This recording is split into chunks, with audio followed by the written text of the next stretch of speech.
দাম বাড়বো, আলু তো খাইলে গ্যাস্ট্রিক হয়ে যায় আমাকে। গ্যাস্ট্রিক হয়ে যায়। কৃষক লাগালে দাম কমে থাকে, কৃষক লাগালে দাম কমে থাকে, আর কৃষক না লাগাইলে দাম বেড়ে থাকে, কৃষক কিনা খাইতে না। ঠিক আছে, সব হচ্ছে কি এগুলা অনেক সিন্ডিকেট করে। টেঙ্গারচর গ্রামের এই যে আলু ক্ষেতগুলো দেখতেছেন, তো কৃষকদের বর্তমান অবস্থা খুবই ভয়াবহ। কারণ হচ্ছে তারা 80 টাকা কেজি আলু কিনে এখন নাকি 9 টাকা, 8 টাকা, 10 টাকা ধরে বিক্রি করছে। তো একজন কৃষকের মুখেই শোনেন যে কি পরিস্থিতি বর্তমানে, বলেন। খানিকে তো 10,000 করে লস। 10,000 করে লস। আপনার এক কানিতে কত টাকার মতো খরচ হয়েছে? 60,000। 60,000। বিক্রি করতেছেন কত? 15 টাকা যদি হয় তো এইটা 50,000 টাকা নিত। 50,000 টাকা। দেখেন, এত কষ্ট করেও মানুষ কাজ করে কোনো সুবিধা পাচ্ছে না। তো এখন তারা কি করবে? দেখেন, আমরা উদ্যোক্তা হয়েছি, মানে এই যে দেখেন, এই যে উদ্যোক্তা হয়ে কি করতেছে, তারা কোনো ফলন পাচ্ছে না। তো এখন আপনারা কি চান, কি করা দরকার আমাদের? আলু বিদেশ পাঠাই তৈব, আর ইরি ক্ষেত মার গেছে হাওলাই মাওলাই গেলে অনেক ক্ষয়ক্ষতি আছে, চালের দাম কমাই তৈব। চালের দাম কমাইতে হবে। সরষা লাগাই তৈব, সয়াবিন লাগাই তৈব। দেশ কৃষিরা উন্নতি করতে হইব। আলু লাগায়া আলুর দাম কম, অনেক লস। না, আলু তো কোলেস্টোর করলে মনে হয় আমার দাম বাড়বে সম্ভবত, কমই আছে, কিন্তু কৃষকরা তাদের ন্যায্য মূল্য পাচ্ছে না। তো ওই কাকাই তার আর্তনাদ করছে যে আসলে আমরা লাগাইলাম 80 টাকা কেজি আলু, 1 কেজি আলুর থেকে আমাদের উৎপাদন হচ্ছে 10 কেজি আলু, কিন্তু 80 টাকা কেজি হলে 10 টাকা কেজি আলু পড়লো, তাহলে আমাদের 80 টাকা কেজি কিনা লাভ হলো কি? আমাদের শ্রমিক সবগুলা কোথায় গেল? কৃষক লাগালে দাম কমে থাকে, কৃষক লাগালে দাম কমে থাকে, আর কৃষক না লাগাইলে দাম বাইরে থাকে, কৃষক কিনা খাইতে না।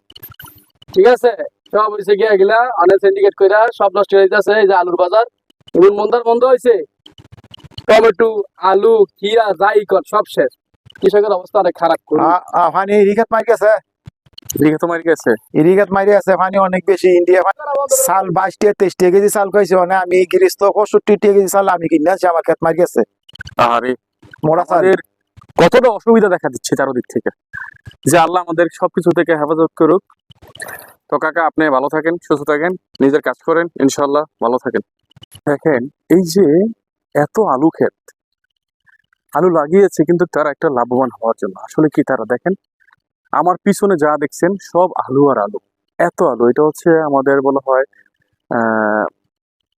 ওইটা হচ্ছে মাঝচক, ওইটা হচ্ছে নলচক, সবকিছু মিলে সব আলু আর আলু।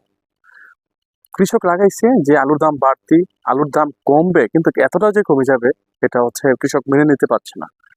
তো আসলে এখন তাদের করণীয় কি? তারা হতাশ হয়ে গেছে। তাদের হতাশা দূর করার জন্য অবশ্যই কি করতে হবে এবং কি করবে তা বুঝতে পারতেছে না। যে কৃষক যখন কিনে খায় তখন 80 টাকা কেজি কিনে খায়, যখন কৃষক নিজেরাই উৎপাদন করে খায়, হ্যাঁ, তখন কিন্তু এটা 10 টাকা কেজি, 13 টাকা কেজি, 14 টাকা কেজি হয়ে যায়। তো কৃষক এখন নিজেরাই ভেঙে পড়ছে। তো আমাদের কৃষকদের প্রতি চোখ রাখা উচিত, যাতে আমাদের আর কোনো প্রবলেম না হয়। কৃষকরা যে কৃষকের ন্যায্য মূল্য পায় অন্তত, সেই অবস্থা করতে হবে। ধরুন আজকের বাজার আমি দেখলাম 5 কেজি বিক্রি করতেছে কত? কৃষকের থেকে কিনে নিয়ে 5 কেজি বিক্রি করতেছে 90 টাকা। কৃষকের থেকে কিনে নিয়ে 5 কেজি বিক্রি করতেছে 90 টাকা। তো কৃষক বিক্রি করতেছে কত? হয়তো 10 টাকা থেকে 12 টাকা, এর বেশি না, ডায়মন্ড আলু। তো ভিডিওটা ভালো লাগলে অবশ্যই শেয়ার করবেন। কৃষকের দুঃখ আমাদেরই দুঃখ, কারণ আমরাও কৃষক, আমার বাবাও কৃষক। এগুলো আসলে আমাদেরকে কাঁদায়। তো চাই না যে আমাদের এত কষ্টের মধ্যে সবকিছু হতে। তো আল্লাহ তাআলা আমাদের সবাইকে হেফাজত করুক, আমিন।